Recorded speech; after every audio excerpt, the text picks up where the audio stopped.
అందరికీ నమస్తే అండి.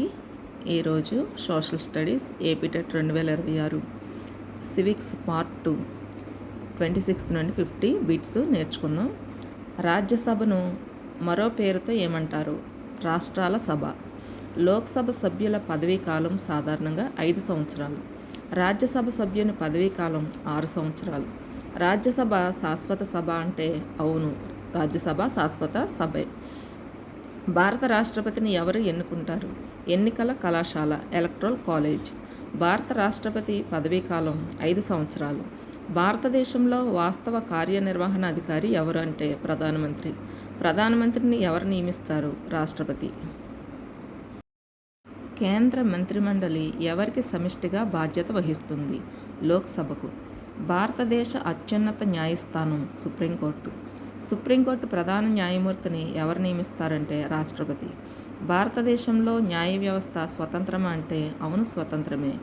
భారతదేశంలో రాష్ట్రానికి రాజ్యాంగ అధిపతి ఎవరు? గవర్నర్.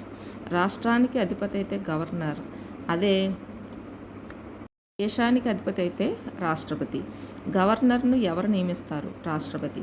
గవర్నర్ పదవీ కాలం సాధారణంగా 5 సంవత్సరాలు. రాష్ట్రంలో వాస్తవ కార్యనిర్వహణాధికారి ముఖ్యమంత్రి. ముఖ్యమంత్రిని ఎవరు నియమిస్తారు? గవర్నర్. రాష్ట్ర శాసనసభను ఏమంటారు? విధానసభ. భారతదేశంలో కేంద్ర రాష్ట్ర సంబంధాల ముఖ్య లక్షణం సమాఖ్య వ్యవస్థ. భారతదేశంలో ప్రభుత్వ స్థాయిలు ఎన్ని ప్రధాన స్థాయిలు అంటే 3. ఆ 3 స్థాయిలు ఏవంటే కేంద్ర, రాష్ట్ర, స్థానిక ప్రభుత్వాలు. 73వ రాజ్యాంగ సవరణ దేనికి సంబంధించినది? పంచాయతీరాజ్ వ్యవస్థ.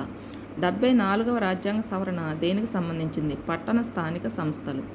గ్రామ స్థాయిలో స్థానిక స్వపరిపాలనా సంస్థ గ్రామ పంచాయతీ.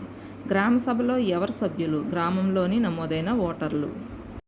నా వీడియో కనుక మీకు నచ్చినట్లయితే లైక్ చేయండి, షేర్ చేయండి, కామెంట్ పెట్టండి. నా ఛానల్ను సబ్స్క్రైబ్ చేసుకోండి. Thank you to all.